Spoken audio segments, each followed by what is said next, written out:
काल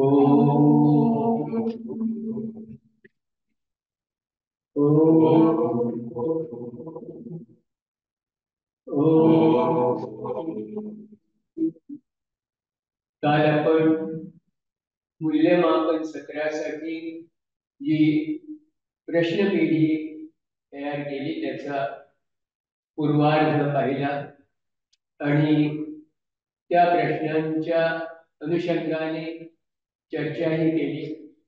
त्या सत्रामध्ये सगळ्या पार्टिसिपंट्सचा सहभाग अपेक्षित होता, पण निदान त्याचं जे रेकॉर्डिंग झालेलं आहे ते सगळ्यांनी पाहणं आवश्यक आहे आणि त्यानुसार ते मूल्यमापन सत्रासाठी केव्हा येऊ शकतात याच्या आम्ही प्रतीक्षेमध्ये आहोत. कारण त्यानुसारच आपली पुढची 2 सत्र पुढच्या शनिवार रविवारची त्याचं कामकाज आपल्याला निश्चित करता येईल. सगळे अभ्यासू त्यामध्ये उपस्थित राहतील अशी मी आशा करतो. त्यामुळे मूल्यमापन सोपं होईल. मूल्यमापन हे केवळ ह्या सत्रामध्ये सहभागी होणाऱ्यांचं नाही, तर ह्या अभ्यासक्रमाचेही त्याच्यामध्ये मूल्यमापन होणार आहे की तो कितपत उपयुक्त ठरला आणि तो अधिक उपयुक्त करण्यासाठी त्यामध्ये काही बदल करणं आवश्यक आहे का, ह्या दीर्घकालीन उद्दिष्टांच्या पूर्तीसाठी तुमच्यापैकी प्रत्येकाचा सहभाग हा उपयुक्त ठरणार आहे आणि म्हणून आपण गांभीर्याने त्याच्यामध्ये सहभाग घ्यावा आणि आपलं योगदान द्यावं असं पुन्हा एकदा मी आपल्यापैकी प्रत्येकाला आवाहन करतो. काल ज्या 20 प्रश्नाबद्दल आपण बोललो त्याबद्दलही आपल्यापैकी कोणाला काही विचारायचं असलं तर या सत्राच्या अखेरीला आपण ते विचारून घ्यावं. आता मी पुढच्या प्रश्नाकडे वळतो. प्रश्न क्रमांक 21. प्रत्येक मनुष्य स्वतःच आपले भवितव्य घडवीत असतो असं विधान आपण अनेकदा करतो. ते विधान जर आपण स्वीकारलं तर देव किंवा दैव यांचे जीवनामध्ये स्थान काय? प्रश्न आपल्या लक्षात आलाच असेल. त्यामध्ये 2 भाग आहेत. एक म्हणजे ज्यावेळी आपण म्हणतो की माणूसच स्वतःचा घडवणारा आहे, भविष्याचा शिल्पकार आहे, त्यावेळी स्वाभाविकच इतर कुठल्याही बाह्य गोष्टीवर तो अवलंबून नाही असं आपण त्याच्यामध्ये म्हणतो. तसं म्हटलं तर मग सर्वसामान्य माणसं जे नेहमी त्यांच्या जीवनामध्ये जे काही घडतं त्याची संपूर्ण जबाबदारी स्वीकारायला तयार असतात का, अशी मानसिकता आपल्याला सर्वसाधारणपणे आढळत. ज्यावेळी आपण यशस्वी होतो त्यावेळी आपण स्वतः शिल्पकार करायला उत्सुक असतो, पण ज्यावेळी आपल्या पदरी अपयश येतं त्यावेळी आपण त्याची कारणं कुठेतरी बाहेर शोधत असतो. ती आपली स्वाभाविक प्रवृत्ती आहे. कधी आपण त्यासाठी परिस्थितीला जबाबदार धरतो, कधी ज्या आई वडिलांच्या पोटी आपण जन्माला आलेले असतो त्या आई वडील आपले कुटुंब यांच्याकडे आपण निर्देश करतो.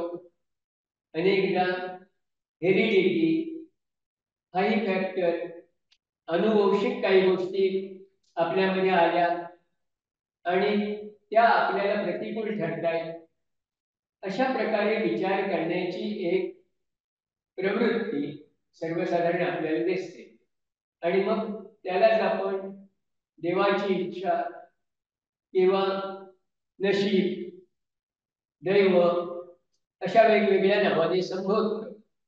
म्हणजेच त्या ठिकाणी आपलं भवितव्य किंवा आपला भविष्यकाळ हा आपल्यावर अवलंबून असण्यापेक्षा बाहेरच्या परिस्थितीवर अवलंबून आहे आणि त्यालाच आपल्या जीवनातलं जे काही अपयश आहे किंवा आजची स्थिती आहे ती जबाबदार आहे असा निष्कर्ष आपण काढतो.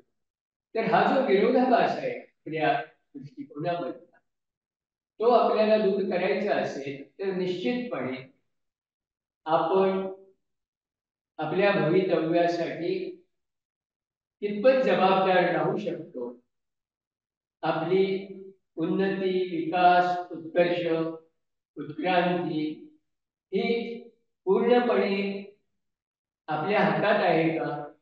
कारण ती अढळ श्रद्धा किंवा विश्वास असल्याशिवाय प्रत्यक्ष जीवन जगताना आपल्याकडून त्या आयुष्यातल्या निर्धारित अशा उद्दिष्टांची पूर्ती करण्याच्या दृष्टीने जेवढे प्रयत्न घडले पाहिजे तेवढे त्याशिवाय घडणार नाही.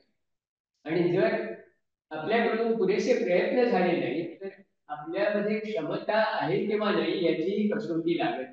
कारण एखादा चांगला खेळाडू असतो, त्याच्या अंगात कसं बसतं, पण त्यासाठी त्याला मैदानात उतरावं लागतं, सराव करावा लागतो, स्पर्धेमध्ये उभं राहायची उमेद लागते. तसंच जीवन जगताना त्या खेळाडूची वृत्ती जर आपल्यामध्ये नसेल तर क्षमता असूनही पुष्कळदा त्याचा आविष्कार होत नाही. म्हणून ह्या विधानाकडे किंवा प्रश्नाकडे त्या दृष्टीने पाहून आपल्याला उत्तर द्यावं लागेल की आपण आपल्या क्षमता खरोखर ओळखतो का? आणि त्या क्षमता ओळखतो का म्हणण्याचं कारण पुष्कळदा त्या अव्यक्त स्वरूपामध्ये असतात, सुप्त स्वरूपामध्ये असतात.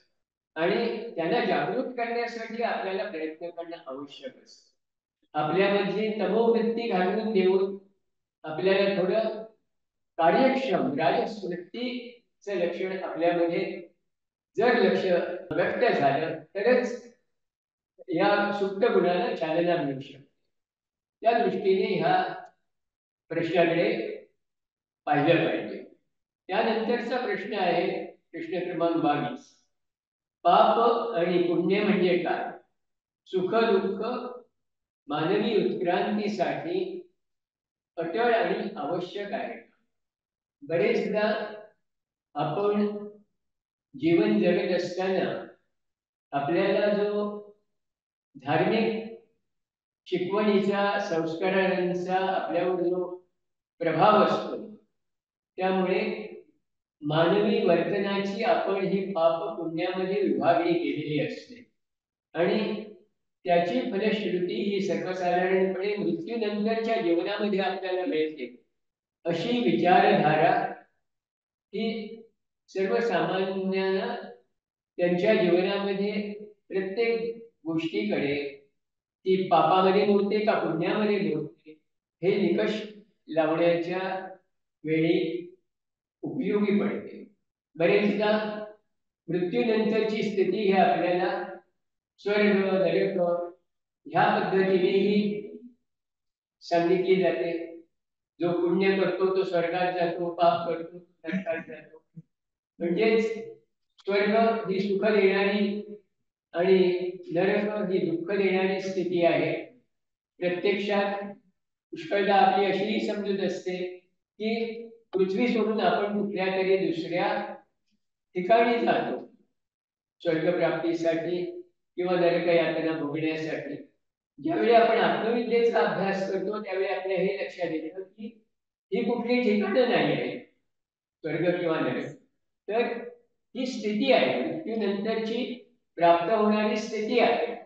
आणि ही स्थिती जर पापपुण्यावर अवलंबून असेल म्हणजेच आपल्या कर्मावर अवलंबून असेल तर कर्म करणं हे आपल्या हातात आहे. आणि त्या दृष्टीने मृत्यूनंतरची स्थिती कशी राहील हे ठरवण्यामध्ये आपलं स्वतःच मृत्यूपूर्वीचं जीवन हे एक प्रकारे निर्धारित करणारं असतं. It is a deciding factor in what condition we will be after death. जीवन आपण कसं जगतो. आणि म्हणूनच बरेचदा असं म्हटलं जातं की नरजन्म हा दुर्लभ आहे, कारण त्या जन्मामध्येच तुमच्या हातामध्ये नंतरचं जीवन कसं राहील हे ठरवणंच. तुम्हाला त्या ठिकाणी अनुभव घेता येतो कारण तुमचं शरीर असतं. जो अनुभव तुम्हाला मृत्यूनंतर घेणं शक्य नसतं. भौतिक देहाने भौतिक जगाचा अनुभव घेता येतो. तो देह गेला की ते भौतिक अनुभव तुम्हाला प्राप्त करण्याची संधी गेलेली असते. म्हणून आपल्या कर्माची ज्यावेळी अशी आपण वर्गवारी करतो त्यावेळी पाप म्हणजे वाईट, पुण्य म्हणजे चांगलं, अशी साधारणपणे आपण वर्गवारी करू. पण शेवटी चांगलं काय वाईट काय हाही भाग येतो. एखाद्याला जे चांगलं वाटेल ते दुसऱ्याला वाटेलच असं नाही. एखादा जे वाईट कुकर्म आहे असं म्हणेल ते दुसऱ्याच्या दृष्टीने कदाचित तसं नसेल. पुन्हा परिस्थितीप्रमाणे आपण त्याची वर्गवारी वेगवेगळी करतो किंवा त्याचा आपल्याला होणारा फायदा किंवा अनुकूलता ही विचारात घेऊनही आपण ते ठरवतो. म्हणजे हे जास्त स्थानिक आणि वैयक्तिक घटक विचारात घेऊन ठरवले जातात. त्याला असं ज्याला आपण सर्वकालीन अशी काहीतरी निकष म्हणजे ज्याला युनिव्हर्सॅलिटी म्हणतात. जगात सगळीकडे जी गोष्ट चांगली तर चांगलीच असेल, वाईट तर वाईटच असेल, असे निकष त्याला आपल्याला लावता आले. ह्या आत्मविद्येच्या क्षेत्रामध्ये आपण त्याला असं म्हणू शकतो की जे माणसाच्या उत्क्रांतीला पोषक आहे ते चांगलं करत आणि म्हणून ते पुण्य करत. जे माणसाच्या उत्क्रांतीला विरोधी आहे किंवा बाधक आहे ते वाईट कर्म म्हणजे पाप कर्म. हे का की आपल्या विचारामध्ये स्पष्टता असली की कशाला पाप म्हणायचं, कशाला पुण्य. नाहीतर आपल्या काहीतरी धूसर अस्पष्ट अशा नीतीविषयक कल्पना असतात आणि त्या कल्पनांच्या आधारे आपण बरं काय वाईट काय हे ठरवतो आणि म्हणूनच वैयक्तिक मताला किंवा पसंतीला त्या ठिकाणी स्थान नाही. उत्क्रांती ही दैवी योजना आहे, ती नियमानुसार चालणारी आहे आणि जे नियमानुसार चालतं तिथं वैयक्तिक गोष्टींना फारसा वाव नसतो. ते जास्त ऑब्जेक्टिव्ह असतं, सब्जेक्टिव्ह नसतं, व्यक्तिनिष्ठ नसतं, तर वस्तुनिष्ठ असतं किंवा तत्वनिष्ठ असतं असं म्हणता येईल. त्यामुळे पापपुण्याच्या आपल्या कल्पना ह्या सुद्धा तत्वनिष्ठ असल्या तर आपण कर्म कसं करावं आणि कर्माच्या जोडीला कर्मामागचा तुमचा उद्देश काय, मोटिव्ह बिहाइंड ऍक्शन, त्याचं महत्वही तेवढंच आहे. कारण प्रत्यक्ष कृती ही घडत असते ती तुमच्या उद्दिष्टाप्रमाणे किंवा मोटिव्ह प्रमाणे नेहमी फलद्रूप होईलच असं नाही. एखाद्याच्या हातून खून घडणं आणि खून करणं या दोन गोष्टी वेगळ्या आहेत. म्हणजे हत्या चुकून होऊ शकते, खून हा जाणून बुजून केला जातो. म्हणजे दोन्ही गोष्टी जरी त्याचं कर्म एकच असलं तरी ते परिणामाच्या दृष्टीने एकच नाही. म्हणजे त्यातला मोटिव्ह हा त्या घडणाऱ्या कृतीचा दर्जा कमी जास्त, निकृष्ट उत्कृष्ट जे काही तुम्ही त्याला विशेषण लावाल ते त्या उद्दिष्टांच्या मोटिव्हच्या बरोबर आपण तपासून घेतलं तरच त्याचं योग्य मूल्यमापन करता येतं. म्हणून सुख दुःख मानवी उत्क्रांतीसाठी अटळ आणि आवश्यक आहे. कारण बरेचदा जीवन जगताना आपण ज्यामुळे सुख मिळेल अशा प्रकारे जीवन जगायचा प्रयत्न करतो. त्यामुळे आपल्या कृती ह्या बरेचदा जे सुख देणारं आहे ती कृती चांगली वाटते आपल्याला. जी कृती दुःखामध्ये परिवर्तित होणारी असते ती कृती आपल्याला वाईट वाटते किंवा ती आपण टाळण्याचा प्रयत्न.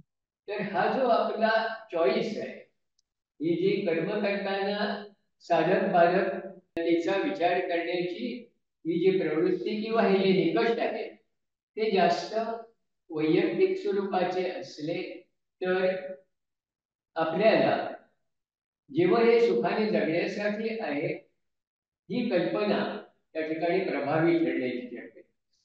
पण आपण जर जास्त व्यक्तिनिष्ठ राहण्यापेक्षा तत्वनिष्ठ राहिलो तर जीवनाचा उद्देश काय हे त्या तत्वांच्या आधारे आपण ठरवू शकतो.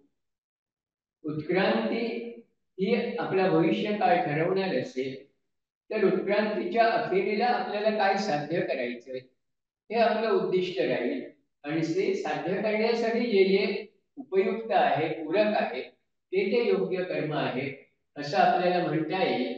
मग सुख आणि दुःख या तात्कालिक गोष्टी आपल्याला बाजूला काढून त्याचे जे काही विकासाच्या दृष्टीने परिणाम असतात कृतीचे त्याला आपण प्राधान्य देऊ आणि ते एकदा निश्चित झालं की जीवनाकडे पाहण्याची आपली दृष्टी ही सुस्पष्ट होईल, डळमळीत राहणार नाही, जास्त त्याला स्थैर्य येईल आणि त्यामुळे जीवन हे जास्त सुसंगत राहील. आज जे मला आज सोयीस्कर वाटतं त्याप्रमाणे मी आज जगेन, उद्या सोयीस्कर वाटेल तसं उद्या जगेन. हे केव्हा होतं की आपण तात्कालिक त्याचे परिणाम हे महत्वाचे मानतो, पण त्याचे दीर्घकालीन परिणाम ज्यावेळी आपल्या डोळ्यासमोर असतात त्यावेळी दिवसागणिक आपण आणि आपले विचार आणि आपली आचार पद्धती ही बदलणार नाही, त्याच्यामध्ये सुसंगती राहील. त्या दृष्टीने ह्या प्रश्नाकडे आपल्याला पाहावं लागेल. त्यानंतरचा प्रश्न आहे प्रश्न क्रमांक 23. कर्माच्या नियमामध्ये परिणामाचा विचार करता प्रत्यक्ष कर्म आणि कर्मकर्त्याच्या मनातील हेतू यांचे महत्व किती याची चर्चा मी केली. तुम्ही मनामध्ये जो हेतू ठेवता त्याला निश्चितपणे महत्व आहे, कारण हेतू ठेवून जो माणूस कर्म करतो तो सहेतुक कर्म असतं. हेतू नसताना जे कर्म घडतं ते निर्हेतुक कर्म असतं. जसं आपण कर्माची आणखी अशी विभागणी करतो, निष्काम कर्म म्हणजे जे कर्म इच्छा बाळगून केलं जातं किंवा इच्छा न ठेवता केलं, अशी कर्माची विभागणी केली तर इच्छा न ठेवता केलेलं कर्म हे निष्काम कर्म आणि इच्छा ठेवून केलेलं कर्म हे कामनामय कर्म आणि परिणाम हे त्या कामनेप्रमाणे तुम्हाला मिळतात. त्यामुळे बरेचदा फिलॉसॉफीमध्ये आपण म्हणतो की डिझायरलेसनेस म्हणजे काय तर कर्म करताना तुमची त्याच्या मागे जी इच्छा असते, वासना असते ती नसेल तर ते कर्म निष्काम कर्म होऊ शकते. जोपर्यंत ती कामना असते तोपर्यंत ते कर्माचे परिणाम हे तुम्हाला टाळता येत नाही. म्हणून बरेचदा असंही म्हटलं जातं की आपण कर्म करताना ते ईश्वराला अर्पण करतो. म्हणजे काय, त्याच्यासाठी ते कर्म आपण करत असतो, आपल्यासाठी. कर्म अर्पण करणं म्हणजे कर्माचं फळ सुद्धा त्याला जड, अशी जर भावना असेल तर त्या कर्माच्या परिणामाने आपण बांधले जात नाही. म्हणजे तो दॅट इज सेल्फलेसनेस, डिझायरलेसनेस. मग तशी मनोवृत्ती ठेवून कर्म करणं आपल्याला शक्य आहे का? कारण कर्म एकच असलं तरी त्याचे परिणाम एकच असतात असं नाही. एकच कर्म अनेक लोक करत असतात पण सगळ्यांना त्याचे परिणाम सारखेच मिळतात असेल, कारण त्या ठिकाणी प्रत्येकाचं ते कर्म करत असताना मनात जो हेतू असतो तो वेगळा असू शकतो. त्यामुळे त्या हेतूप्रमाणे त्याला ते कर्म चिकटत असतं. जे कार्मिक फोर्सेस तुम्ही कर्म करत असताना निर्माण करत असतात ते किती प्रभावी असतात आणि कोणत्या स्वरूपाचे असतात याच्यावर कर्मबंधनाचे स्वरूपही अवलंबून असते. प्रश्न क्रमांक 24 आहे, संचित कर्म, प्रारब्ध कर्म आणि क्रियमाण कर्म यातील फरक स्पष्ट करा. आता हे संचित कर्म म्हणजे काय? संचित म्हणजे साठलेला, अॅक्युम्युलेटेड, म्हणजे याचा संबंध येतो तो जन्मोजन्मीचं कर्म. कारण प्रत्येक जन्मात आपल्याकडून कर्म होत असतं. त्या कर्माबरोबर आपल्या वासना असतात, इच्छा असतात, मोटिव्ह असतात. त्यामुळे ज्या कर्माचे परिणाम हे अल्पकालीन असतात ते परिणाम तुमच्या त्याच आयुष्यामध्ये घडून जातात. पण अनेक कर्म अशी असतात की ज्याचे परिणाम घडायला दीर्घ कालावधी, जर तो कालावधी तुमच्या आयुष्यमानापेक्षा जास्त असेल, तुम्ही 100 वर्ष जगणार असाल पण त्याचे परिणाम 200 वर्षांनी घडणार असतील तर ते कर्म त्या जन्मात तुम्हाला भोगावी लागणार नाही. त्याचे परिणाम ते पुढल्या जन्मात जेव्हा तुम्ही पुन्हा जन्म घ्याल त्यावेळी जशी परिस्थिती असेल त्याप्रमाणे ती तुमच्या वाट्याला येईल. म्हणजे संचित कर्म हे साठून राहतं आणि ज्यावेळी ते तुमच्या वाट्याला येतं त्यावेळी ते प्रारब्ध कर्म. म्हणजे जरी तुमच्या हिशोबी तुमच्या नावावर ते पडलेलं असलं तरी प्रत्यक्ष ते जगण्याच्या दृष्टीने तुमच्या समोर येतं ते प्रारब्ध कर्म असतं. त्यामुळे प्रारब्ध कर्म हा संचित कर्माचा एका आयुष्यामध्ये भोगायला शक्य असा एक छोटा भाग असतो. आणि क्रियमाण कर्म हे तुम्ही सतत करत असलेलं कर्म असतं की जे करता आणि त्याचे परिणामही तुम्ही भोगता. म्हणजे इट्स अ रनिंग अकाउंट असल्यासारखं. तर हे वेगवेगळे कर्माचे जे आपण वर्ग केलेले आहेत तो हा प्रश्न आहे की त्याच्याकडे पुनर्जन्म का होतो याचंही कारण त्याच्यातच आहे की हे संचित कर्म जोपर्यंत पूर्णपणे संपत नाही तोपर्यंत ही जन्मांची आणि जन्म मालिका चालू राहते. जन्म मृत्यूच्या ह्या फेऱ्यातून आपली सुटका तोपर्यंत होत नाही.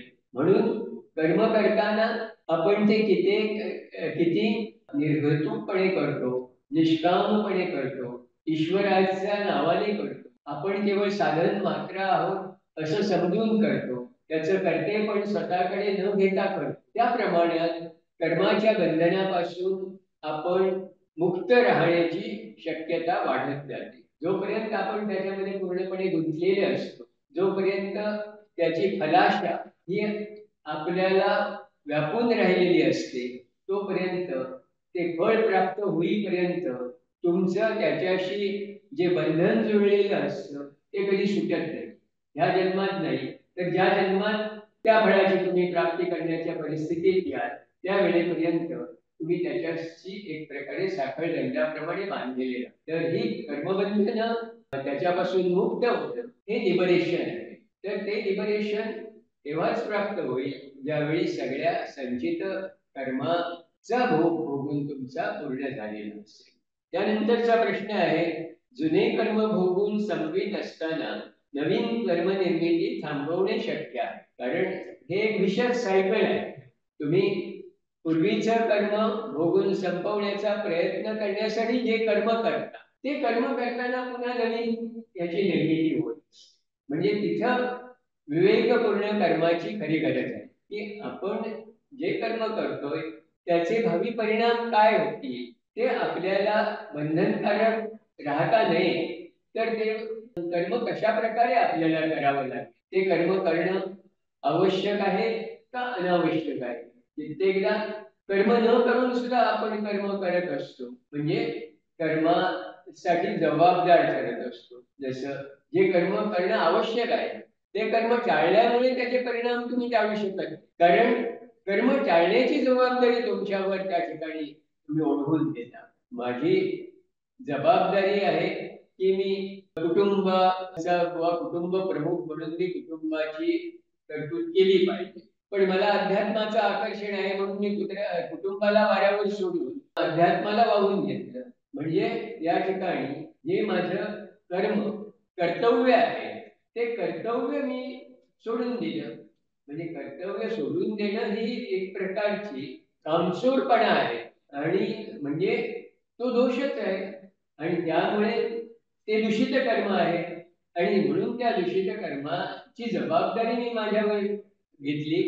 तर ती जबाबदारी जोपर्यंत मी पुन्हा शहाणपण येऊन पार पाडत नाही तोपर्यंत मी त्या फेऱ्यातून बाहेर पडत नाही. म्हणजे अकर्मामुळे आपली मुक्ती होते हा सुद्धा गैरसमजच आहे. म्हणजे कर्तव्य कर्म करूनच कर्मापासून आपली मुक्ती होणार आहे. फक्त ते कर्तव्य पार पाडताना आपली भावना काय असते आपली वृत्ती निरीच्छ वृत्ती निष्काम वृत्ती ईश्वर प्रणिधान वृत्ती वगैरे ह्या सगळ्या गोष्टी त्या कर्म करताना आपल्या ठाई असल्या म्हणजे जे कर्म करायचं ते स्वतःसाठी नाही तर इतरांच्यासाठी म्हणून करायचं ही भावना असेल जे इतरांच्या हिताचं आहे ते करायचं ह्या भावनेने ते केलं तर ते आपल्याला बाधित होत नाही बंधनकारक होत नाही. या दृष्टीने हे प्रश्न विचारलेले आहेत. हे आजचे बरेचसे प्रश्न हे या कर्मासंबंधी आहेत. कारण कर्म लॉ ऑफ कर्म आणि लॉ ऑफ रिइन्कार्नेशन हे दोन महत्वाचे नियम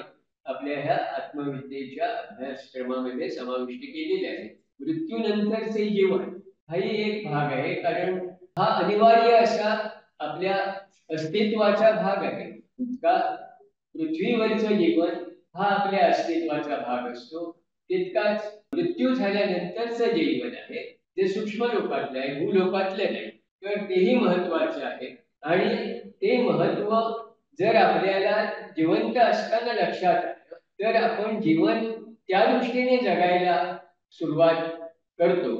म्हणजे जसं लॉ ऑफ कर्म हे आपण योग्य प्रकारे समजून घेऊन कर्म करणं आहे, तसंच त्या कर्माचे मृत्यूनंतर होणारे परिणाम किंवा काही गोष्टी ज्या आपल्याला मृत्यूनंतर संधीच्या रूपाने प्राप्त होतात, की ज्या गोष्टी आपण भूलोकामध्ये करायचा प्रयत्न करतो पण भूलोकामध्ये साध्य झालेल्या नसतात अशा गोष्टी. म्हणजे आपली ज्ञान पिपासा असेल, काही ज्ञान मिळवायची आपल्याला इच्छा असेल, काही कला ह्या आपल्याला आत्मसात करायच्या असतील, कुठल्या गोष्टींचा व्यासंग, समजा ते संगीत असेल ते आपलं राहून गेलं असेल, तर ह्या गोष्टी ह्या परलोकामध्ये अशा पातळीवरच्या असतात की ज्या ह्या परलोकामध्ये तुम्हाला त्याची संधी मिळू शकते. त्या ठिकाणीही मृतात्मे असतात. म्हणजे जरी जिवंत लोक तिथे नसले तरी इतर लोक असतात, त्यांच्याही अनेक प्रकारच्या वासना असतात, इच्छा असतात, आकांक्षा असतात. त्यांची पूर्ती करण्यासाठी तुम्हाला त्या लोकांमध्ये काही काम करण्याची संधी मिळू शकते. म्हणजे त्याची जर तुम्हाला योग्य अशी जाण असेल, त्या दृष्टीने तुम्ही तयारी केलेली असेल, तुमच्यामध्ये त्या क्षमता आलेल्या असतील की ज्या सार रूपाने मृत्यूनंतर तुमच्या भावनामय कोशामध्ये किंवा मनोदेहामध्ये टिकून राहतात ह्या गोष्टी, तर त्यांचा उपयोग करून त्या ठिकाणी तुम्हाला अधिक अर्थपूर्ण असं जीवन जगणं आणि तुमच्या मृत्यूपूर्वीच्या जीवनाचं सार्थक करणं हे तिथे शक्य आहे. ही संधी केव्हा मिळेल? जर तुम्ही मृत्यूपूर्वीचं जीवन त्याप्रमाणे जगला असाल तर. ते जीवन जगताना केवळ दैनंदिन सुखदुःखाच्याच मागे पळत राहून तुम्ही मृत्यूनंतर टिकणारं असं काही कमावलंच नसेल, तर मृत्यूनंतरच्या जीवनात सुद्धा अशा संधी तुम्हाला मिळण्याची शक्यता नसते. त्यामुळे तोही कालावधी बराचसा तुमचा अशा कर्मांचे भोग भोगण्यामध्ये जातो की ज्याचा तुमच्या विकासासाठी फारसा उपयोग नसतो. तो कालावधी मग कमी जास्त असणं हे सुद्धा त्याच्यावर अवलंबून असतं की मृत्यूपूर्वीचं जीवन तुम्ही कशा प्रकारे व्यतीत केलेलं आहे, त्यावरच मृत्यूनंतरच्या तुम्हाला प्राप्त होणाऱ्या संधी आणि त्या संधींचा उपयोग करून घेण्याची तुमची क्षमता ही अवलंबून असते.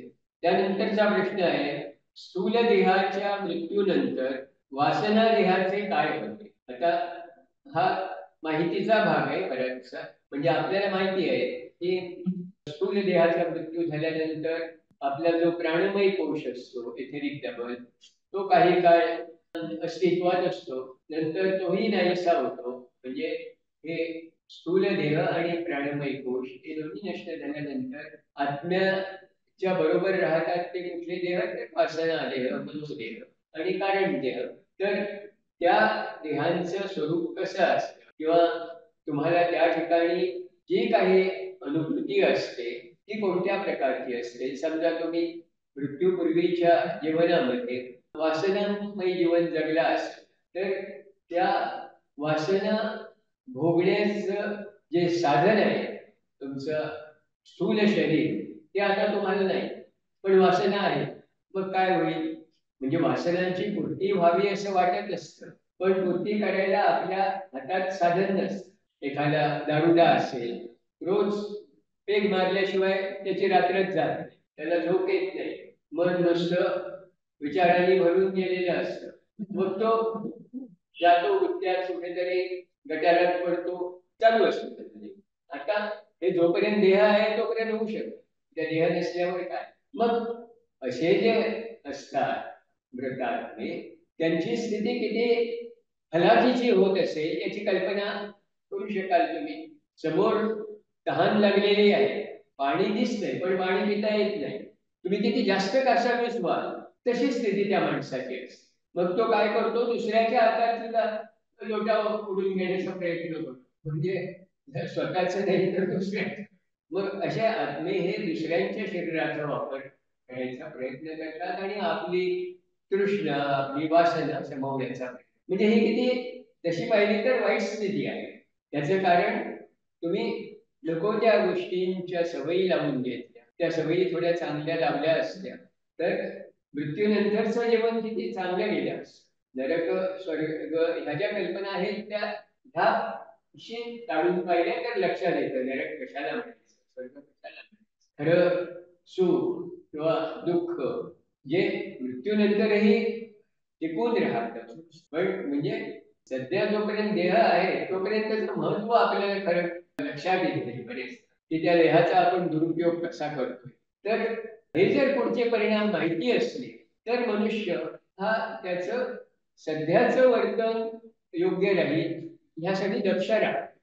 तो दक्ष नसल्यामुळे हे सगळ्या पुढच्या समस्या ह्या चालू होतात. तर म्हणून मृत्यूनंतरचं जीवन कसं असतं हे मृत्यूच्या पूर्वी माहिती झालं तर त्या ज्ञानाचा उपयोग आपल्याला करायला संधी असते. नंतर तिकडे गेल्यावर माहिती होऊनही काय हातात तुमच्या काही राहिलेलं नसतं. म्हणजे तुम्ही एक प्रकारे असहायपणे त्याला सामोरे जात असता. हेल्पलेसनेस म्हणतात तसं.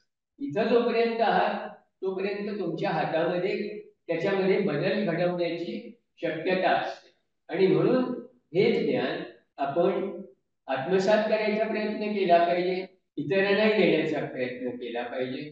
तर ॲज थिओसॉफिस्ट हे आपण शिकून घेणं आणि इतरांना शिकवणं हे अपेक्षित आहे. स्थूल देहाच्या मृत्यूनंतर वासना देहाचे काय होते, कामलोकातील परिस्थितीचे वर्णन करा. हे तसंच आहे, म्हणजे ही परिस्थिती आता सांगितलेल्या दारुड्याची परिस्थिती तशीच, किंवा एखाद्या सद्वर्तिनी माणसाची परिस्थिती ज्याला लोकसंग्रह आवडतो तो लोकांच्यासाठी काहीतरी, जसं इथे तुम्ही सत्संग वगैरे करता तसा त्या ठिकाणी सुद्धा तुम्हाला सत्संग अशा मृतात्म्यांशी संपर्क साधून करता येतो. किंवा इव्हन सध्या पृथ्वी लोकामध्ये असलेले लोक ज्यावेळी झोपेमध्ये असतात त्यावेळी ते आपल्या स्थूल देहापासून अलग झालेले असतात आणि त्यावेळी ते कामलोकामध्ये असतात. तर कामलोकामध्ये सुद्धा अशा लोकांसाठी तुम्हाला कार्य करता येतं, ज्याचा परिणाम ते ज्यावेळी जागृत अवस्थेत असतात त्यावेळी त्याचा परिणाम जरी त्यांच्या ध्यानात आला नाही तरी प्रत्यक्षात त्यांच्या जीवनावर घडत असतो. तर म्हणजे जसे आपण ह्या जीवनामध्ये संस्कार करतो ते आपले माहिती असतात, कारण आपल्या जागृत अवस्थेत ते होत असतात. पण अशा प्रकारे एखाद्यावर संस्कार घडवणं हे निद्रिस्त अवस्थेमध्ये सुद्धा जी व्यक्ती कामलोकामध्ये वासना देहामध्ये असताना असं कार्य करू शकते जाणीव त्याला शक्य आहे. म्हणजे आपण ते दीक्षा ह्या ह्याच्यामध्ये हे पाहिलं की त्याच्यासाठी हे क्वालिफिकेशन आहे. दीक्षा कशाला दिली जाते की जो स्थूल देह सोडून सूक्ष्म देहामध्ये जाणीव असताना सूक्ष्म लोकामध्ये कार्य करू शकतो. सूक्ष्म देहामध्ये सगळेच जात असतात पण सूक्ष्म लोकामध्ये काम करण्याची क्षमता त्यांच्यामध्ये नसते. ही क्षमता ज्यांना प्राप्त होते ते अशा प्रकारचं कार्य करू शकतात की जे स्वतःच्या उद्धारासाठी केवळ मर्यादित न ठेवता इतरांच्या उद्धारासाठीही तितक्याच करता येतं. म्हणजे जसं आपण ही जीवनामध्ये कर्म करतो निष्काम कर्म, तसं त्या लोकांमध्ये असताना सुद्धा स्वतःच्या ऐवजी इतरांसाठी काम करण्याची आपल्याला संधी मिळते. सध्या अस्तित्वात असलेल्या माणसावर म्हणजे एकतर ते ह्या जगात भौतिक जगात असतानाही पाडू शकतात किंवा परलोकात सुद्धा पाडू शकतात. पण परलोकात केव्हा ते शक्य आहे, ज्यावेळी ते निद्रिस्त असतात त्यावेळी. म्हणजे गीतेमध्ये म्हटले की काय, की योगी हा रात्रीच्या वेळी जागा असतो, इतर माणसं त्यावेळी झोपलेली असतात. म्हणजे इतर माणसं झोपलेली असतात त्याचं कार्य चालू असतं जो योगी आहे. तर कारण तो त्यावेळी झोपत नाही, तो त्या जाणीवेने परलोकात असतो. इतर लोक असतात ते त्यानंतरचा प्रश्न आहे, अपघाती मृत्यू आणि आत्महत्या प्रकरणामध्ये मृत्यूनंतरची परिस्थिती नैसर्गिक मृत्यूपेक्षा वेगळी असते. तर या ठिकाणी पुन्हा आपल्याला हे कृत्य म्हणून जर पाहिजे, नैसर्गिक मृत्यू हे काही तुमचं कृत्य नसतं, ते आपोआप घडलेलं असतं. पण अपघाती मृत्यू होतो त्यावेळी दुसरा कोणीतरी अपघात घडवतो किंवा अपघात होतो. कित्येकदा नैसर्गिक अपघात सुद्धा होतात, पण त्या ठिकाणी अपघात नैसर्गिक असले तरी मृत्यू नैसर्गिक नसतो. अशा वेळी परिस्थिती काय असते, कारण तुमचा जो काही भूलोकामधला जीवन काल असतो तो अचानक मध्येच खंडित झालेला असतो. पण त्यामुळे तुमची पुढची वाटचाल ही एरवी जी भूलोकामध्ये झालेली असते ती खंडित झाली तर तीच तुम्हाला भर लोकामध्ये पूर्ण करावी लागते. म्हणजे वर लोकांमधलं तुमचं जे आयुष्य आहे ते त्यामुळे सकारण किंवा विनाकारण वाढतं.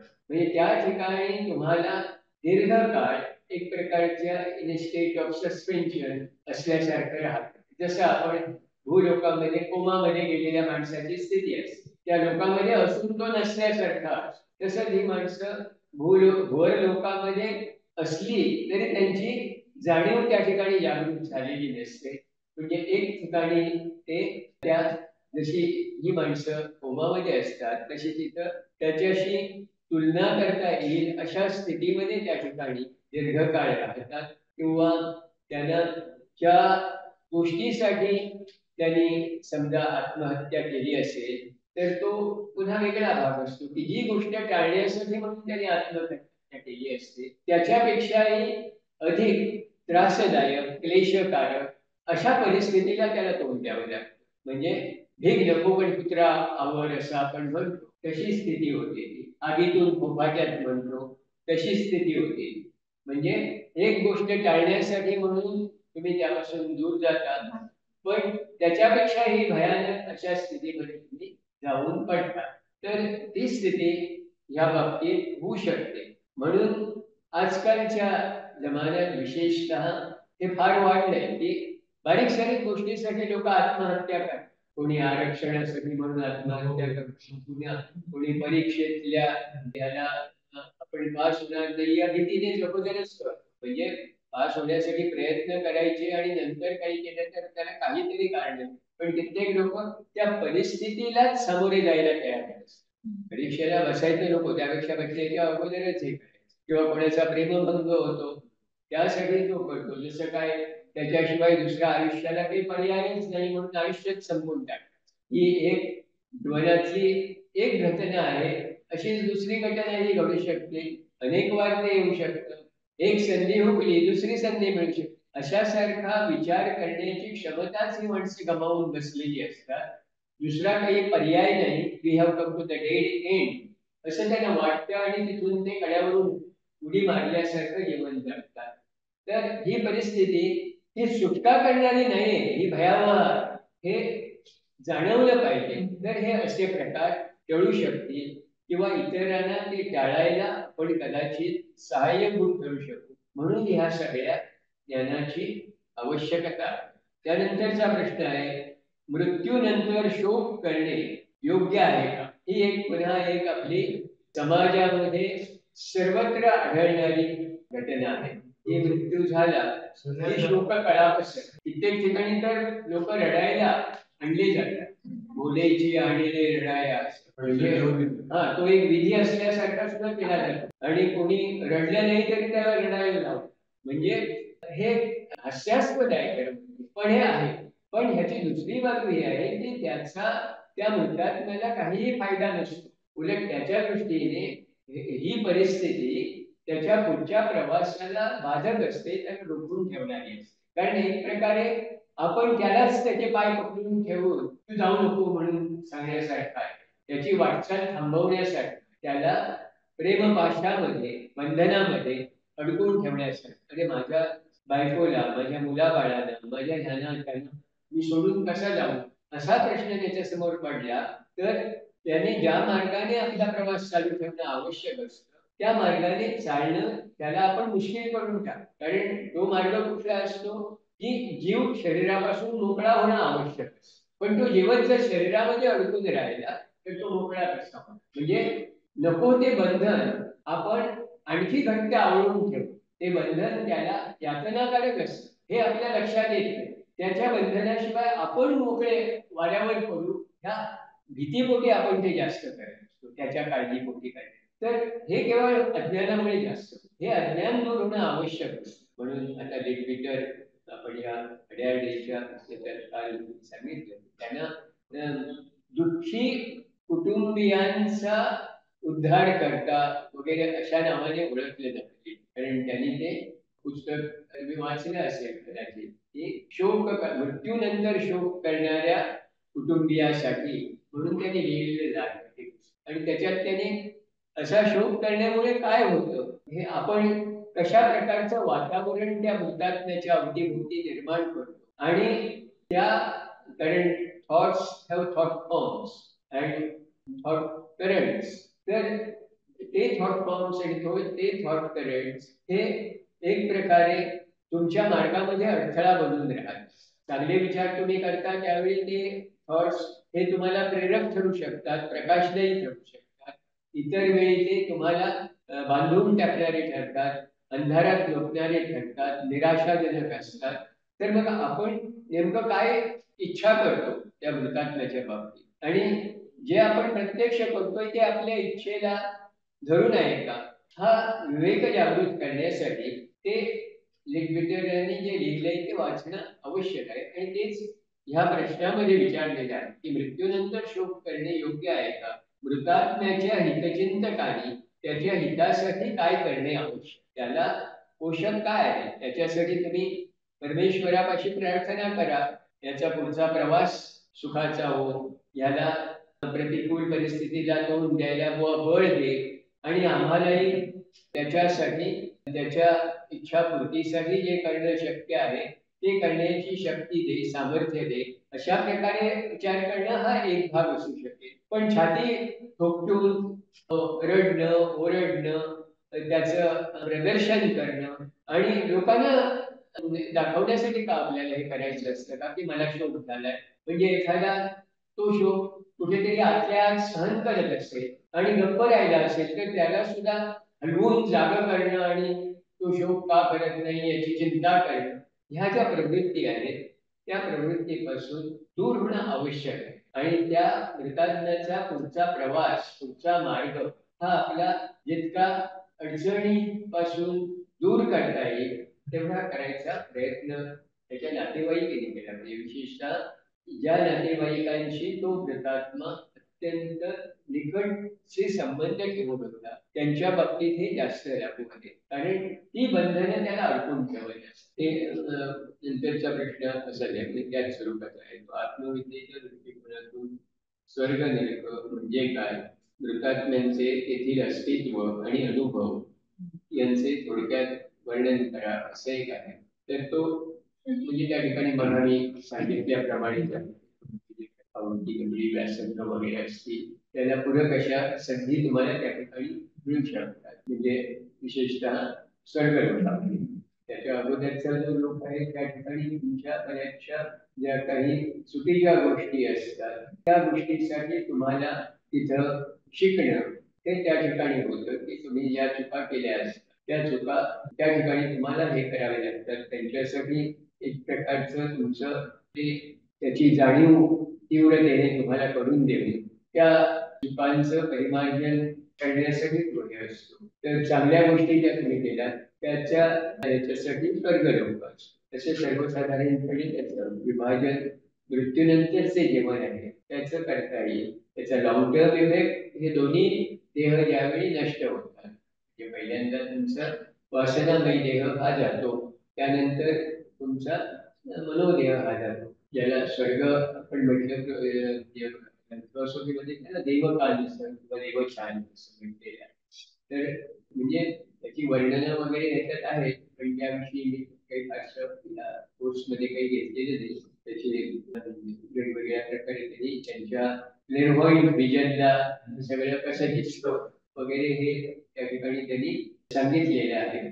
पण त्या ठिकाणी याचा अभ्यास आपण या दृष्टीने करायसाठी इथली काळ जो आहे तो आपल्याला जास्तीत जास्त आपल्या विकासासाठी आपल्याला वापरता आला तर मृत्यूनंतरचं जीवन हे सुद्धा तुमचं बरेच पुढच्या जन्माच्या दृष्टीने तुम्हाला अधिक हितकारक असं बनवता येईल.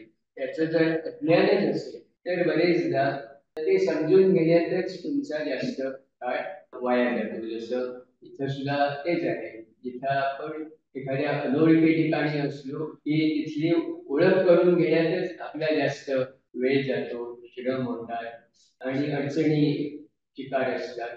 तसंच तिकडे होतं, इथे कोणी सहाय्यक भेटतात तसे तिथेही सहाय्यक भेटतात. तर इनविजिबल हेल्पर्स म्हणजे ते सहाय्यक असतात की जे तुम्हाला तिथं मदत करायला तयार असतात. अर्थात ते इनविजिबल हेल्पर्स हे तिथलेच रहिवासी असतील किंवा भूलोकातले सुद्धा जे मग सांगितल्याप्रमाणे ते सुद्धा जे ऍस्ट्रल प्लेनवर किंवा मेंटल प्लेनवर राहून कार्य करण्याची ज्यांच्यामध्ये क्षमता आहे असेही मार्गदर्शक त्या ठिकाणी उपलब्ध असतात. तर त्यावरही अनेक वेगवेगळ्या फिलॉसॉफीच्या बाहेरचं सुद्धा असं अनेक प्रकारचं साहित्य उपलब्ध आहे जे थोडस एखादी नॉव्हेल वाचण्यासारखं तुम्हाला वाटेल असे असतं ते. कारण ते प्रत्यक्ष न दिसणाऱ्या अशा गोष्टींचं ते वर्णन असतं आणि हे दिसेल अशा पद्धतीने मांडणी केली त्यामुळे ते थोडस व्हर्च्युअल रियालिटी जसं आपण म्हणतो तशासारखं ते असतं. म्हणजे ते आपल्याला ते खरं आहे असं भासेल अशा प्रकारे ते सांगितलेलं असतं. जे पाहण्याची क्षमता आपल्यामध्ये नसते पण तरी आपल्याला एक प्रकारे ते अनुभवण्याची किंवा कल्पना करण्याची क्षमता देणारं असतं. त्यामुळे ते कल्पनेच्या साम्राज्यात वावरण्यासारखं असतं. जसं आता तुम्हाला 3 डायमेन्शनल पिक्चर्स वगैरे जसे दाखवतात ते प्लेन पेपरवर 2 डायमेन्शनल पेपरवर सुद्धा तुम्हाला 3 डायमेन्शन पिक्चर दाखवायचं. तसं सारखं हे 3 डायमेन्शनल याच्यामध्ये 4 डायमेन्शनल दाखवण्यासारखं. तर ज्या याची आपल्याला क्षमता नाही आहे ते जाणून घेण्याचा हा प्रयत्न असतो. त्याच्यातला दुसरा प्रयत्न म्हणजे आपली जाणीव उंचावण्याचा तो प्रयत्न असतो. म्हणजे इंट्युशनल लेवल ही तुमची वाढवणं, कल्पनेने गोष्टी समजून घेण्याचा प्रयत्न करणं, अशा प्रकारचं हे ज्ञान आहे. त्यामध्ये काही गोष्टीवर आपल्याला पुरेसा भर देता आलेला नाही. त्यातला एक भाग म्हणजे या मनोदेहाच्या विकासाबाबत म्हणजे त्याचं विचार करणं हे जे आपलं माणसाचं सामर्थ्य आहे. अरे man is a thinking animal असं आपण म्हणतो. कारण तो एक महत्वाचा फरक आहे. माणूस जसा विचार करतो तसा विचार करण्याची क्षमता ही प्राण्यामध्ये काही प्रमाणातच असते. माणसा इतका विचार ते करू शकत नाही. तसंच माणसामध्ये स्मृतीचा हा जो भाग आहे तोही त्यांच्यामध्ये इतके स्मृती साठवून ठेवणं आणि त्या स्मृतीचा उपयोग करणं हे माणसाच्या बाबतीत तसं घडत नाही. तर म्हणून ह्या मनोदेहाचं कार्य कसं आहे, विचार लहरी ह्या कशा निर्माण होतात वगैरे हे समजणं त्यासाठी आवश्यक आहे. म्हणजे ॲनिमेशनचे जे thought power, control and culture हे पुस्तक आहे. अशासाठी पुस्तकं तुम्ही वाचणं हे त्यासाठी आवश्यक आहे. या सगळ्या मुळाशी महत्वाची एक गोष्ट आहे ती म्हणजे कुठलीच गोष्ट जरी आपल्याला ती घन वाटली तरी घन नसते. म्हणजे त्याच्यामध्ये there is lot of space in between the particles. आपल्याला फक्त ती जाणवत नसते एवढंच. त्यामुळे आपले जे वेगवेगळे देह एकामध्ये नांदू शकतात याचं कारण तेच आहे की स्थूल देहामध्ये त्याच्यापेक्षा सूक्ष्म देह का राहू शकतो. कारण त्या पार्टिकल्सच्या मधल्या ज्या स्पेसिस असतात त्या स्पेसिस मध्ये त्या सूक्ष्म देहाच्या स्पेसिस त्या सूक्ष्म देहाच्याही स्पेसिस मध्ये त्याच्यापेक्षा सूक्ष्म असलेल्या देहाचे अशा प्रकारे हे 6 वेगवेगळे हे आहेत. इंटरपेनिट्रेटिंग स्पियर्स त्यांना म्हणता येईल किंवा व्हेइकल्स किंवा बॉडीज. त्यामुळे प्रत्येक सूक्ष्म देह हा स्थूल देहापेक्षा विस्ताराने मोठा असतो पण त्या स्थूल देहाला पूर्णपणे व्यापून असतो. हे चित्र तुम्हाला डोळ्यासमोर आणता आलं पाहिजे. आणि तसंच तुम्हाला त्या पुस्तकात पाहिलं तर त्याचे डायग्राम सुद्धा आहेत. म्हणजे ज्यांना ते डोळ्यासमोर आणणं अवघड आहे त्यांना ते चित्र पाहून त्याची कल्पना करून घेता येईल. त्यामुळे ज्यावेळी आपण विचार करतो त्यावेळी त्या विचाराचा परिणाम त्या विचार देहाचा किंवा मनोदेहाच्या अलीकडे आणि पलीकडे जे देह असतात त्याच्यावर होणं हे स्वाभाविक असतं किंवा अटळ असतं. म्हणजे समजा मनोदेहामध्ये तुमच्या व्हायब्रेशन सुरू झाले की ती व्हायब्रेशन जसं पाण्यामध्ये खडा टाकण्यावर त्याचे तरंग अगदी काठापर्यंत जाऊन पोहोचतात आणि त्या काठाला म्हणजे ते एखादं मोठं भांड घ्या किंवा एखादं विहीर घ्या, हौद घ्या, त्याच्यामध्ये तुम्हाला जसं दिसतं तसंच याच्यामध्ये ते होतं की विचार लहरी निर्माण झाल्या की त्या पसरायला लागतात. त्यामुळे त्या त्या मनोदेहापेक्षा सूक्ष्म आणि मनोदेहापेक्षा स्थूल अशा त्याला लागून असलेल्या इतर देहावरही त्याचा परिणाम होत असतो. त्यामुळे विचाराचा परिणाम हा वासना देहावरही होत असतो आणि काही प्रमाणात कारण देहामध्ये एक प्रकारची आंदोलने निर्माण करण्यातही त्याचा परिणाम होत असतो. तर त्यामुळे आपले विचार हे नेहमी शुद्ध विचार असतातच असं नाही. त्याच्यामध्ये अनेकदा आपल्या भावना, आपल्या इच्छा, आपल्या वासना ह्या मिश्रित झालेल्या असतात. त्यामुळे एखादा विचार करताना आपल्याला जर राग येत असेल तर त्याचा अर्थ कुठेतरी त्या विचाराने आपल्या वासना ज्या ढवळून निघतोय किंवा एखादा विचार करताना आपल्यामध्ये समजा आदराची प्रेमाची भावना निर्माण होत असेल तर त्याचा अर्थ तो उच्च विचार कुठेतरी आपल्या कारण देहाला कंपित करत असतो. त्यामुळे ती भावना त्या ठिकाणी जागृत होते. म्हणजे समजा मुलाला आपल्या आईबद्दल किंवा आईला आपल्या मुलाबद्दल विचार आला तर तो विचारच नुसता राहत नाही तर त्याबरोबर तिचं प्रेम, तिचं वात्सल्य कुटुंबळून येणं हे स्वाभाविक असतं. कारण त्या ठिकाणी ते विचार केवळ मुलाच्या भवितव्यासाठी, उत्कर्षासाठी, हितासाठी असल्यामुळे ते उच्च प्रकारचे विचार असतील तर त्याचा परिणाम त्याची जाणीव जास्त उंचीपर्यंत नेऊन ती अगदी वरिष्ठ मनाच्या पातळीवर किंवा बुद्धी देहाच्या पातळीवर जाऊ शकते आणि तिला ते आपले मूल हे आपलाच भाग असल्यासारखं वाटतं. मूल हे तिच्यापासून वेगळे नाही. म्हणजे हे केव्हा होईल जर बुद्धी लोकांपर्यंत ती कल्पना जाऊन पोहोचली तर that is a reason of oneness किंवा युनिटी. तर किंवा अगदी इंटेन्सिव्ह लव्ह किंवा डिव्होशन वगैरे ह्या ज्या भावना असतात परमेश्वराकडे भक्त ज्यावेळी स्वतःला विसरून हे होतो त्यावेळी त्याची जाणीव त्या बुद्धी लोकांपर्यंत पोहोचलेली असते. त्यामुळे ही जे द्वैत असतं परमेश्वर वेगळा आणि त्याची पूजा करणाऱ्या पुजारी वेगळ्या हे द्वैत त्या ठिकाणी नाहीसं होत असतं. इतक्या उंचीवर जाऊन तो पोहोचतो. तर विचाराचा हा मनोदेहाचा अभ्यास करताना अशा ह्या अनेक गोष्टी त्याच्यामध्ये येतात. मनाचे आता सांगितले प्रत्येक लोकांचे 7 थर असतात. 7 सब प्लेन्स ऑफ एव्हरी प्लेन. तसंच आपल्या देहाचं 7 सब बॉडीज पण ऑफ एव्हरी बॉडी. तसंच ह्या मनोदेहाचे मग 7 थर असतात. तर त्याचे जे 4 निम्न थर असतात त्याचं कनिष्ठ म्हणतात. म्हणजे तुमचे विचार जे कनिष्ठ किंवा कॉन्क्रीट टाईपचे असतात, तर्कबुद्धीचे असतात, ते सगळे त्या पहिल्या खालच्या थरावरच्या 4 पातळ्यांना कंपित करत असतात. जितका तो मनुष्य कमी विकसित असंस्कृत असेल तितकं तो जास्त खालच्या पातळीवर कंपन पावत असतो. जितका तो हळूहळू प्रगत आणि उन्नत होत जातो तसं हळूहळू त्याचे विचार हे वरच्या पातळीवरच्या अणुरेणूंना कंपित करायला लागतात. त्यावेळी तुम्ही त्या 4थ्या पातळीवर जाता त्यावेळी तुमचे विचार उच्च असले तरी ते कॉन्क्रीट स्वरूपाचे असल्यावर ते त्या कनिष्ठ मनापुरते असतात. म्हणजे जसे काही विचार हे पूर्णपणे ऑब्जेक्टिव्ह टाईपचे असतात. समजा तुम्ही गणित सोडवताय तर त्या ठिकाणी गणिताचा तुम्ही विचार करता पण तिथे भावना येत नाही. त्यामुळे ते ऍस्ट्रल बॉडीला कंपित नाही करणार ते कारण पण समजा ते गणित सोडवताना तुमच्या मनात भीती असेल, अरे हे अवघड आहे मला जमेल की नाही, म्हणजे मग तेच विचार ऍस्ट्रल बॉडीला सुद्धा कंपित करते कारण तो भावनेचा भाग त्या ठिकाणी. मग तुम्हाला कदाचित ते येत असलेलं गणित जास्त अवघड नाही कारण एक प्रकारचं त्या ठिकाणी ऑब्स्टॅकल तुम्हीच निर्माण केलेलं असतं. नको त्या गोष्टीची भीती बाळगली वगैरे असं होतं. कित्येकदा तुम्हाला त्याच्यामधून जर एनकरेजिंग असा काही हे मिळाला तर कदाचित तुम्हाला ते सोडवणं जास्त सोपं जाईल ज्यामुळे तुमचा आत्मविश्वास वाढू शकतो.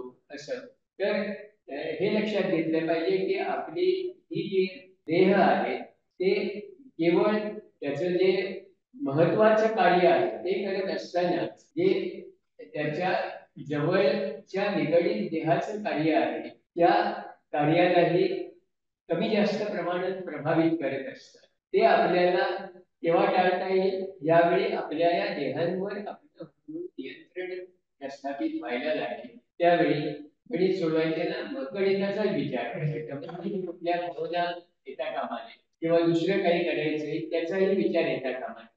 म्हणजे त्या पातळीवर मग तुम्हाला तुमची जाणीव ही स्थिर करता आली तर तुम्ही जे काम हातात घेतलंय ते काम तुम्ही विचारपूर्वक करू शकता. त्या ठिकाणी तुम्ही एका वेळी अनेक गोष्टींचा विचार करता त्यावेळी तुमची जी ऊर्जा असते ती विभागली जाते वेगवेगळ्या ठिकाणी. त्यामुळे जसं आपण बहिर्गोल भिंगातून प्रकाश टाकल्यावर कागद जळायला लागतो, याचं कारण काय? या सगळ्या किरणामधली ऊर्जा तुम्ही एका बिंदूवर एकत्रित करता म्हणून ती तुम्हाला एवढी त्याच्यामध्ये ताकद आहे हे दिसू लागतं. तसंच मन एकाग्र करता आलं तर तुम्हाला ती ताकद अनेक कठीण अवघड असे प्रश्न सोडवण्यासाठी वापरता येते. त्यामुळे ज्यावेळी मन एकाग्र नसतं त्यावेळी एखादी गोष्ट तुम्हाला अवघड वाटते, तेच मन जर एकाग्र असेल तर त्यावेळी ती गोष्ट सहज साध्य होऊ शकते. तर हे केव्हा जमतं? मन एकाग्र करण्याचं कसं तुम्हाला साध्य झालं पाहिजे. म्हणजे योगामध्ये त्या गोष्टींची चर्चा आपण काही प्रमाणात केली तर ते करता आलं पाहिजे की आपली जाणीव आपल्याला जी विखुरलेली असते ती एकत्रित करता आली पाहिजे, एकाग्र करता आली पाहिजे. तर त्या पातळीवरचे प्रश्न आपल्याला सोडवता येतात. त्याचप्रमाणे आपली जाणीव आपण एका पातळीवरून दुसऱ्या पातळीवर नेण्याची क्षमताही प्राप्त झाली पाहिजे. म्हणजे जिथं केवळ नुसतं तर्कबुद्धी उपयोगी नाही तर भावनांची जरूर आहे. त्या ठिकाणी तुम्हाला भावना सुद्धा कामी येतात एखादा प्रश्न समजून घेण्यासाठी. तरकट बुद्धीने एखाद्याचा अप्रोच हा सर्वांगीण असा कदाचित असणार नाही, तो एकांगी असेल. काही प्रश्न सोडवायचे एखाद्या मुलाला तुम्हाला समजावून सांगायचे तर नुसतं बुद्धीने ते समजावता येईल असं नाही.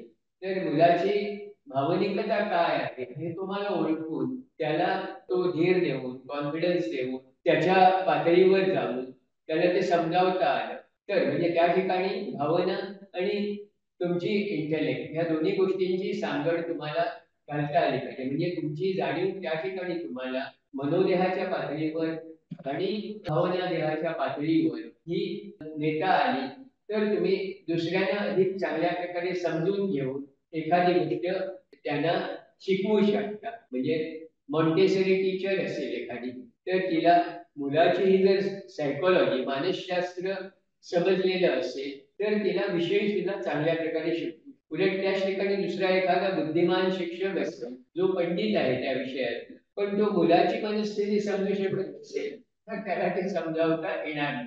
तर हा जाणीवेच्या वेगवेगळ्या पातळीवर येणारा अनुभव आणि तो अनुभव दुसऱ्यापर्यंत येऊन पोहोचवण्याची क्षमता ह्या गोष्टी अवलंबून असतात. म्हणून या सूक्ष्मदेहांचा अभ्यास करताना आपल्याला ह्या विशिष्ट वेगवेगळ्या पातळ्या त्या पातळ्या ज्या अणुरेणूंनी बनलेल्या आहेत त्या अणुरेणूंची घनता किंवा आकारमान त्यानुसार बदलणारी त्यांची कंपन क्षमता आणि त्या कंपन क्षमतेनुसार होणारं त्या विचारांचं किंवा भावनांचं वहन म्हणजे ट्रान्समिशन ऑफ थॉट्स और इमोशन्स. मला जे वाटतंय ते मला तुम्हाला सांगायचं असेल तर हे ट्रान्समिशन झालं पाहिजे. म्हणजे ट्रान्समिशन होण्यासाठी माझ्या देहामध्ये कंपनी झाली पाहिजे. त्यानंतर ज्याच्याशी मला कम्युनिकेट करायचंय त्याच्यापर्यंत पोहोचण्यासाठी मधलं जे वातावरण आहे त्या वातावरणातल्या अणुरेणूंना कंपित करण्याची क्षमता त्याच्यामध्ये पाहिजे आणि ज्याला ते कम्युनिकेट करायचंय त्याच्या अंतर्मनापर्यंत पोहोचण्यासाठी मध्ये जे देह आहेत त्यातले अणुरेणू कंपित झाले पाहिजे. म्हणजे ही वाटते तेवढी सोपी गोष्ट नाही की एखाद्याला एखादी गोष्ट समजावून सांगायची. तर ह्या सगळ्या ह्याच्यातून मूळ जे काही तुम्हाला संदेश पाठवायचा आहे तो संदेश आहे तसाच त्याच्यापर्यंत पोहोचणे ही सोपी गोष्ट नाही. Many times there is misconception किंवा मिसअंडरस्टँडिंग. हे काय होतं कारण there is lack of communication. जर हे सगळ्या मधले कम्युनिकेशन टाळता आले आणि you develop the ability of direct communication, intuition लेवलवर ह्या गोष्टी समजू शकतात without interference of all these lower bodies. तर त्या ठिकाणी म्हणून सत्य हे सत्य आहे त्या स्वरूपामध्ये कन्व्हे इंट्युशनल लेवलवर, इतर पातळीवर ते नेहमी डिस्टॉर्टेड असण्याची शक्यता जास्त असते. ते होऊ नये यासाठी आपल्या ह्या देहांवर आपलं योग्य प्रकारचं नियंत्रण, रेग्युलेशन हे ज्यावेळी प्रस्थापित होईल त्यावेळी कम्युनिकेशन, संभाषण, संवाद हे अधिक परिणामकारक किंवा अर्थपूर्ण होऊ शकतात. तर त्या दृष्टीने हे सूक्ष्म देह आणि त्यांचं कार्य हे आपल्याला समजून घेतलं पाहिजे. म्हणून त्यासाठी सूक्ष्मदेहांची रचना कशी असते, कार्य कसं असतं, विकास कसा होतो, या गोष्टी समजण्यासाठी मॅन अँड हिज बॉडी वगैरे ह्यासारखे जे मॅन्युअल्स आहेत ते तुम्ही वाचलात तर त्याचा उपयोग तुम्हाला ते समजून घेण्यासाठी होईल. Constitution of man and constitution of the universe याचा हा परस्पर संबंध आहे. कारण आपल्या बॉडी ज्या बनलेल्या आहेत त्या ह्या वेगवेगळ्या सूक्ष्म लोकांच्या मटेरियल पासून बनलेल्या आहेत. त्या बनण्यासाठी तेच मटेरियल वापरलं जातं आणि ते देह शेवटी विलीन होतात त्यावेळी ते मॅटर पुन्हा त्या लोकांमध्ये जाऊन त्याचा एक कॉमन पूल सगळा तयार झालेला असतो. त्याचे विशिष्ट आपल्याला पाहिजे ते आपल्याकडे आकर्षित कशामुळे होतं, तर काल सांगितल्याप्रमाणे प्रत्येक देहाचा एक परमनंट ऍटम किंवा परमनंट मॉलिक्यूल असतो. तर फिजिकल बॉडी किंवा ऍस्ट्रल बॉडी यांचा परमनंट ॲटम असतो, मनोदेहाचं परमनंट युनिट किंवा परमनंट मॉलिक्यूल असतो आणि ह्या देहांचं ज्यावेळी विघटन होतं त्यावेळी हे परमनंट मॉलिक्यूल ॲटम किंवा मॉलिक्यूल हे कारण देहाच्या न्यूक्लियसशी जोडले जातात. म्हणजे हायर ट्रँगल आणि लोअर ट्रँगल काल जे मी म्हटलं तो त्या ठिकाणी अस्तित्वात येतो. तर हे परस्पर संबंध आहेत माणसाच्या विविध देहांचे. हा जर बॅलन्स योग्य प्रकारे आपण राखू शकलो तर आपलं व्यक्तिमत्व, आपलं आरोग्य ह्या गोष्टींची बरीचशी काळजी आपण आपोआप घेऊ शकतो. त्यासाठी आपण जास्तीत जास्त निसर्गाला समजून घेतलं पाहिजे, निसर्ग नियम पाळले पाहिजे. निसर्गाच्या विरोधी गेलात की आरोग्य बिघडतं, कारण हा समतोल निसर्गाला समजून वागला की तुमचं आरोग्य चांगलं राहतं. त्यामुळे जितकं नैसर्गिक जीवन जगता येईल तेवढं जीवन जगणं हा एक आरोग्याचा मूलमंत्र आहे असं म्हणता येईल. मला वाटतं या ठिकाणी आता मी थांबतो. Oh hidden black vibrant electric, oh hidden light shining in the future, O hidden love, embracing all in oneness, may each who feels himself as one with thee, know he is also one with every other.